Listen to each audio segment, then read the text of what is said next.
देख रहे हैं एबीपी गंगा, मैं हूं स्नेहलता। चलिए बड़ी खबर के साथ शुरुआत करते हैं, जहां उत्तर प्रदेश में 6 नए एक्सप्रेसवे बनाने का प्रस्ताव सामने आ रहा है। सीएम के निर्देश पर औद्योगिक विकास प्राधिकरण की कवायद शुरू। मंत्री नंद गोपाल नंदी गुप्ता के सामने प्रेजेंटेशन दिया गया। इन प्रस्तावों में नए एक्सप्रेसवे जिनकी संख्या 6 है, ये कौन कौन से होंगे आपको बताएं। प्रयागराज वाराणसी, मेरठ हरिद्वार, गंगा एक्सप्रेसवे शाहजहांपुर बरेली होते हुए रामपुर रुद्रपुर तक, चित्रकूट से प्रयागराज, झांसी लिंक से बुंदेलखंड, विंध्य एक्सप्रेसवे से चित्रकूट से मिर्जापुर तक। तो देखिए 6 नए एक्सप्रेसवे के लिए प्रेजेंटेशन दिया गया मंत्री के सामने और अब औद्योगिक विकास प्राधिकरण की कवायद शुरू बताई जा रही है। उत्तर प्रदेश में 6 नए एक्सप्रेसवे बनाने का प्रस्ताव। सीएम के निर्देश पर औद्योगिक विकास प्राधिकरण की कवायद शुरू हो चुकी है। मंत्री नंद गोपाल नंदी के सामने प्रेजेंटेशन दिया गया और नए एक्सप्रेसवे के प्रस्ताव को सामने रखा गया, जिसमें क्या डिटेल्स है हम समझने की कोशिश करते हैं। हमारे सहयोगी अनुभव इस वक्त फोन लाइन पर मौजूद हैं। अनुभव, ये बताइए कि किस तरीके से खाका तैयार किया गया है, क्या आदेश रहे, निर्देश रहे हैं सीएम के और क्या क्या चीजें टेबल की गई हैं? देखिए, बिल्कुल मुख्यमंत्री ने पहले ही कहा है कि उत्तर प्रदेश को कैसे हम इंडस्ट्रियल हब बनाएं, कैसे एक्सप्रेसवे का जाल बिछाएं, इसको लेकर लगातार उन्होंने औद्योगिक विकास प्राधिकरण जो है उसको कहा हुआ है। और उसी के तहत अभी जो औद्योगिक विकास मंत्री हैं नंद गोपाल नंदी, उनके सामने एक प्रेजेंटेशन हुआ है जिसमें 6 नए एक्सप्रेसवे उत्तर प्रदेश में प्रस्तावित हैं।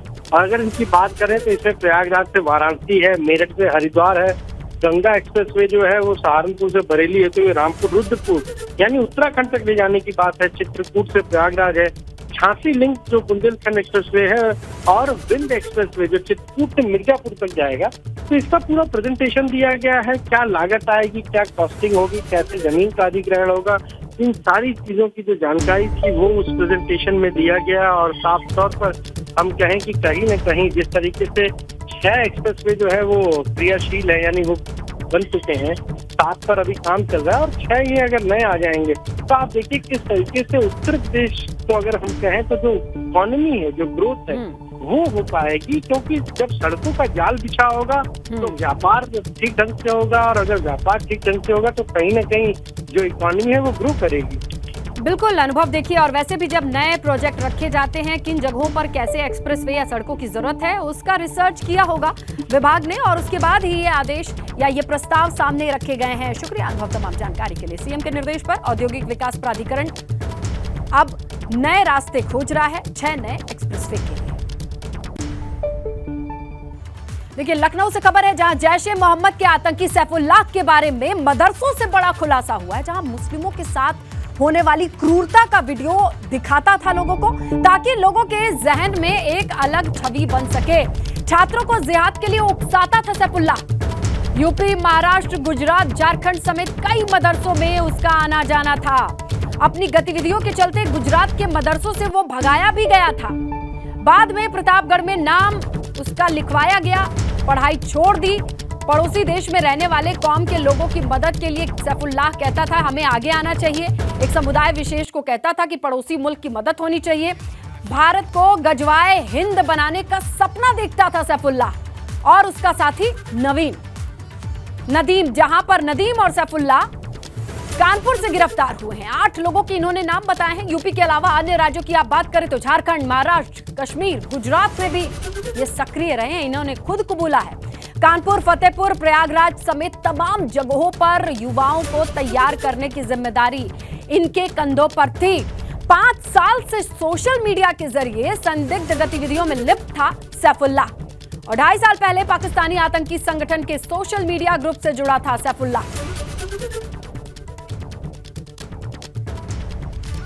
तो देखिए सिर्फ 19 साल का सैफुल्लाह और उसकी धरपकड़ के बाद किस तरीके से खुलासों का दौर चल रहा है ये हम समझने की कोशिश करते हैं। गिरफ्तार आतंकियों पर बड़ा खुलासा यह है कि आतंकी सैफुल्लाह के बारे में मदरसों से बड़ी जानकारी सामने आई है।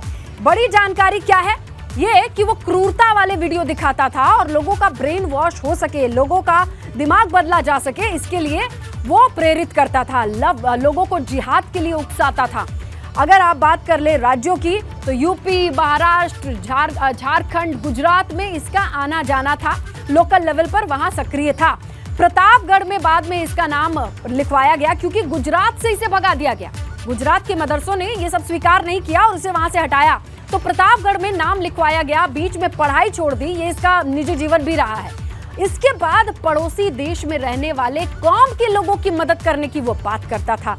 इसके अलावा उसके एजेंडे में क्या था? भारत को गजवाए हिंद बनाने का सपना देखता था और दिखाता था। कानपुर से गिरफ्तारी हुई है सैफुल्लाह, और सैफुल्लाह की गिरफ्तारी के बाद उसने 8 लोगों के नाम बताए हैं। यूपी के अलावा अगर बाकी राज्यों की आप बात करें तो ये थे झारखंड, महाराष्ट्र, कश्मीर और गुजरात, जहां पर इसकी सक्रियता थी। और अगर आप उत्तर प्रदेश में आए तो इसके ठिकाने रहे हैं कानपुर, फतेहपुर, प्रयागराज। कई ठिकानों पर युवाओं को तैयार करने की ये टेक्निक लेकर के एक्टिव था। देखिए 5 साल से 19 साल का ये शख्स कितने पहले से, यानी सिर्फ 5 साल से संदिग्ध गतिविधियों में लिप्त था, इंटरनेट पर, सोशल मीडिया के जरिए। और 2.5 साल पहले उसने आतंकी संगठन ग्रुप से जुड़ाव किया, वहां से कनेक्ट किया सोशल मीडिया के जरिए। और उसके बाद किस तरीके से वो एक सेंटर के तौर पर तब्दील हो गया। अपनी मूवमेंट को सिर्फ एक जगह से हटाकर उसने कई राज्यों का रुख किया और कितना मजबूत जाल बनाया सिर्फ सोशल मीडिया के जरिए। ये अब चीजें खुल करके सामने आ रही हैं।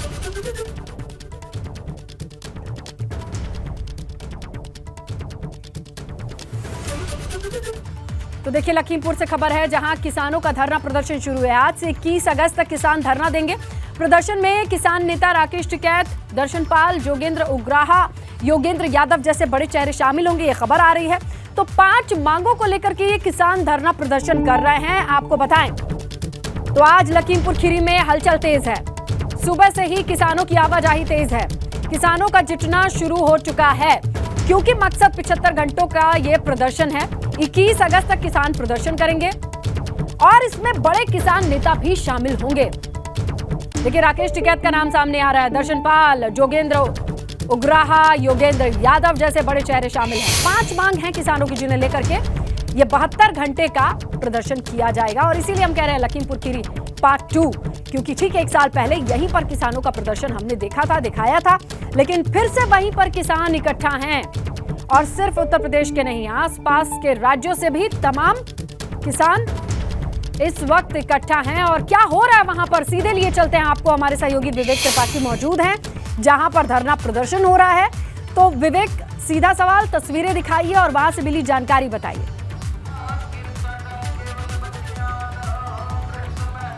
बिल्कुल स्नेहलता, 3 अक्टूबर 2021 को ये घटना हुई थी लखीमपुर के तिकुनिया कांड में। उसको लेकर विरोध यहाँ पर जो पहले से चल रहा है और आज 75 घंटे के लिए किसान यहाँ फिर जुटे हैं। और इस बार देश के अलग अलग हिस्सों से किसान आए हैं। किसानों के साथ ही उनकी जो भीड़ है, सुरक्षा के लिए इंतजाम भी बहुत है। हमारे साथ आईजी रेंज लक्ष्मी सिंह जी हैं जो यहाँ पहुँची हैं सारी व्यवस्थाएं देखने के लिए, इंटेलिजेंस के जो इनपुट हैं वो देखने के लिए। मैम, क्या आज इनपुट्स हैं? संयुक्त किसान मोर्चा के कॉल पर गैर राज्यों से लोग यहाँ पर आए हैं।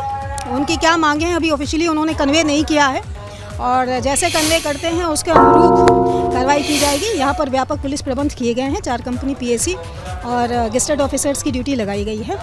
शांतिपूर्वक ये आयोजन निपट जाए, यही हमारा प्रयास रहेगा। चूँकि किसान हैं इसलिए इन पर किसी प्रकार की बल प्रयोग की अनुमति नहीं दी गई है। 75 घंटे का है मैम, काफ़ी लंबा समय है। इस दौरान लॉ एंड ऑर्डर के लिए तमाम समस्याएं आ सकती हैं, उसको लेकर क्या तैयारी? हमने शहर में भी व्यापक प्रबंध किया है। जनपद में भी कई स्थानों पर बैरियर आदि की व्यवस्थाएं की गई हैं। 3 घेरे में हमने जनपद लखीमपुर को डिवाइड किया हुआ है। और जैसा ये आयोजन है आपको भी लग रहा है पॉलिटिकल है, पुलिस प्रशासन का इस पर कमेंट करना उचित नहीं होगा। कहाँ कहाँ से आए हैं मैम किसान? जो हमारे पास इंटेलिजेंस के इनपुट आए हैं उसके अनुरूप ये ज़्यादातर गैर राज्यों के लोग आए हुए हैं। और ये आप भी दे सकते हैं कि इनकी जो गाड़ियाँ आई हैं वो सब बाहरी राज्यों से आई हुई गाड़ियाँ हैं। प्रदेश के भीतर और जनपद के भीतर तो जो मोबिलाइजेशन है वो ऑलमोस्ट निल है। तो आईजी मैडम है जो यहाँ खुद सारी व्यवस्थाएं देख रही हैं, यहाँ पर पहुँची हैं और अंदर आपको ले चलते हैं जहाँ पर धरना प्रदर्शन चल रहा है। ये सामने पंडाल है, आप देख रहे हैं हज़ारों किसान, करीब 10,000 से ज़्यादा किसान इस समय यहाँ पर पहुँच चुके हैं। और अलग अलग राज्यों से सबसे ज़्यादा किसान पंजाब और हरियाणा से आए हुए हैं। और बाकायदा उनकी पूरी गृहस्थी यहाँ पर है, परिवार के लोगों को साथ लेकर आए हैं। कई किसान ऐसे हैं जिनके पूरे परिवार के लोग भी साथ में हैं और इसी राजापुर गल्ला मंडी परिसर में एक भंडारा भी लगा हुआ है अलग अलग, जहाँ पर बहुत सारे सैकड़ों परिवार भंडारा बना रहे हैं। यानी किसानों के लिए जो खाने की व्यवस्था करनी है, जो उनके आराम की व्यवस्था है, जो उनके जो दैनिक कर्म होते हैं, वो सारी व्यवस्थाएं यहाँ पर, इतना बड़ा मंडी परिसर है, सभी व्यवस्थाएं कर रखी हैं। और देखिए कल रात से ही लोग आना शुरू हो गए थे और मंच सामने सजा हुआ है। संयुक्त किसान मोर्चा 75 घंटे लिखा हुआ है प्रदर्शन, ये प्रदर्शन लगातार चलेगा। अजय मिश्रा टेनी जो केंद्रीय गृह राज्य मंत्री हैं, उनको बर्खास्त करने की मांग है और कहा जा रहा है कि जो लखीमपुर कांड, तिकुनिया कांड हुआ था, उसमें जो साजिश रची गई थी, उस साजिश का भी हिस्सा थे अजय मिश्रा टेनी। उनके बेटे को गिरफ्तार करके पुलिस जेल भेज चुकी है, लेकिन अजय मिश्रा टेनी के खिलाफ अभी तक कोई कार्रवाई नहीं हुई है। उस कार्रवाई को लेकर और तमाम किसानों की अन्य मांगे हैं, जो MSP है उसके दाम को लेकर, जो मिनिमम प्राइस होता है उसको लेकर फसलों का, इसके अलावा जो किसान पकड़े गए हैं, यानी इस पूरे तिकुनिया कांड में जिसमें दोनों पक्षों से 8 लोगों की मौत हुई थी, उसमें जो किसान पकड़े गए हैं, ये कहा जा रहा है कि निर्दोष हैं। संयुक्त किसान मोर्चा का कहना है कि उन किसानों को जेल से रिहा किया जाए, उनके ऊपर जो मुकदमे दर्ज हैं वो खत्म किए जाएं। यानी 3 दिन के लिए अभी 11 बजे से ये प्रदर्शन शुरू होगा और जहां पर जो राकेश टिकैत हैं वो पहुंचेंगे। इसके अलावा देश के बड़े किसान नेता, जो पंजाब के किसान एसोसिएशन हैं, अलग अलग एसोसिएशन, वहां के जो पदाधिकारी हैं, नेता हैं, वो आएंगे, हरियाणा के आएंगे, दिल्ली से आएंगे और जो छत्तीसगढ़ है वहां से भी आएंगे, महाराष्ट्र के भी कई किसान यूनियन से जुड़े हुए लोग यहाँ पर पहुंचे हैं। तो आप देख रहे हैं पूरा नज़ारा, ये पंडाल पूरा भरा हुआ है और इसी तरह से राजापुर गल्ला मंडी जो है, चारों तरफ गाड़ियां खड़ी हुई हैं, पुलिस की जो पुख्ता इंतजाम है वो भी है, कहीं ऐसा ना हो कि किसान विवेक, देखना ये होगा कि इन 75 घंटों में प्रदर्शन की तस्वीरें बहुत शांतिपूर्ण लग रही हैं, प्रशासन व्यवस्थाएं मुस्तैद दिखाई दे रही हैं। क्या क्या मांगे हैं वो कब सामने आती हैं, आप नजर बनाकर रखिएगा। विवेक शुक्रिया, आगे बढ़ेंगे, हम बात करेंगे अगली बड़ी खबर का। गाजीपुर से है, जहां ईडी की बड़ी कार्रवाई सामने आ रही है। मुख्तार अंसारी, उनके परिवार और करीबियों के यहाँ छापेमारी चल रही है। बताया जा रहा है 3 जगहों पर छापेमारी चल रही है। विक्रम अग्रहरी, खान बस सर्विस के मालिक गणेश दत्त मिश्रा, इनके यहाँ छापेमारी है। इसके अलावा मोहम्मदाबाद में भी छापेमारी की कार्रवाई चल रही है। गाजीपुर से इस वक्त की बड़ी खबर, 3 जगहों पर ईडी की छापेमारी चल रही है। शिकंजा कसने की पूरी तैयारी और कार्रवाई मुख्तार अंसारी और उनके करीबियों के यहाँ।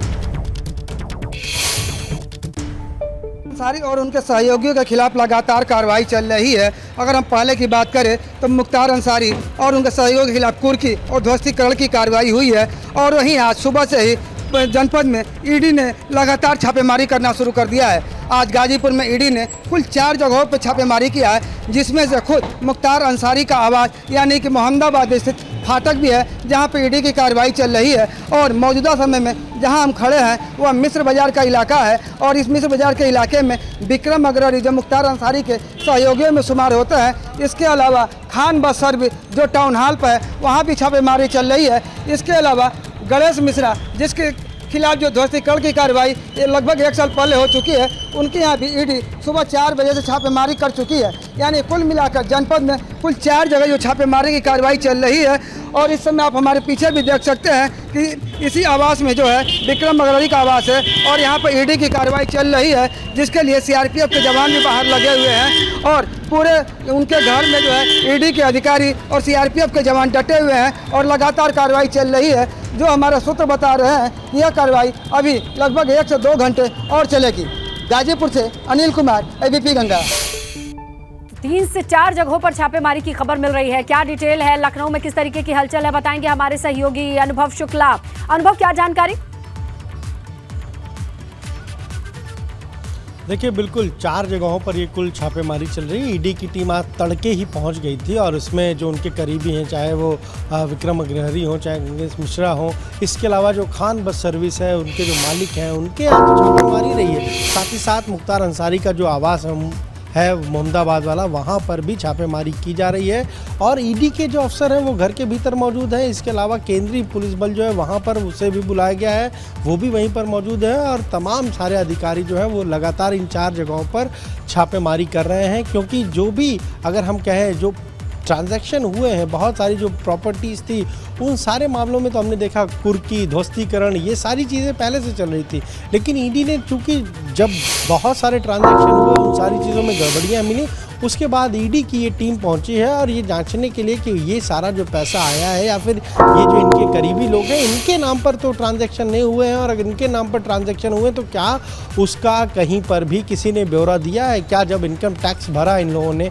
तो फिर उन सारी चीज़ों का जिक्र किया है या नहीं? अगर खान बस सर्विस की बात करें, बड़ी बस सर्विस है वहाँ पर, आसपास के ज़िलों में जो है वहाँ पर उसकी काफ़ी बसें हैं, तो इन सारी चीज़ों को जांचने के लिए ही ईडी की टीम पहुंची। और एक तरफ से आप देखिए तो जो पुलिस प्रशासन का शिकंजा है वो तो लगातार, चाहे मुख्तार अंसारी हो, चाहे उनका जो पूरा गैंग है उसके ऊपर या फिर उनके जो करीबी हैं उन पर कसता जा रहा है। अब ईडी ने भी इस पूरे मामले में जिस तरीके से आज छापेमारी की है, जाहिर है कि कहीं ना कहीं जिस तरह से पूरा हम क्या जांच चल रही थी उसमें जब इस तरह के सबूत मिले, कहीं ना कहीं आर्थिक अपराध जो हुआ है उसको लेकर जब सबूत मिले हैं तब ईडी की टीम भी पहुंची है और सुबह से ही ये छापेमारी की जा रही है तमाम जगहों पर।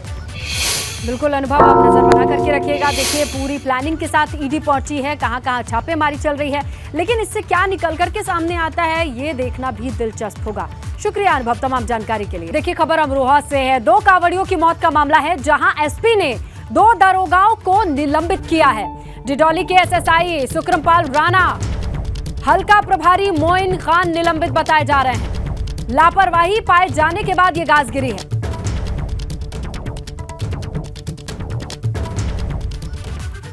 आगे बढ़ेंगे, गोंडा से खबर है जहां एबीपी गंगा की खबर का असर दिखाई दिया है। स्कूली छात्र की पिटाई के मामले में गिरफ्तारी हुई है। पुलिस ने 4 लोगों को गिरफ्तार किया है जहां आपको बताएं 10 दिन पुराना एक वीडियो बताया जा रहा था जो वायरल था। मनकापुर कोतवाली क्षेत्र के रहने वाले ये सभी आरोपी हैं जो अब गिरफ्तार किए गए हैं।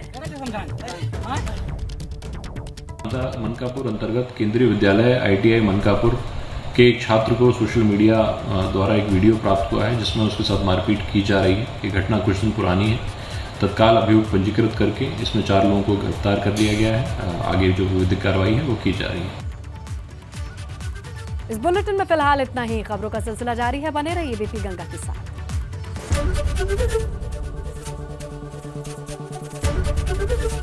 एबीपी गंगा, खबर आपकी, जुबान आपकी।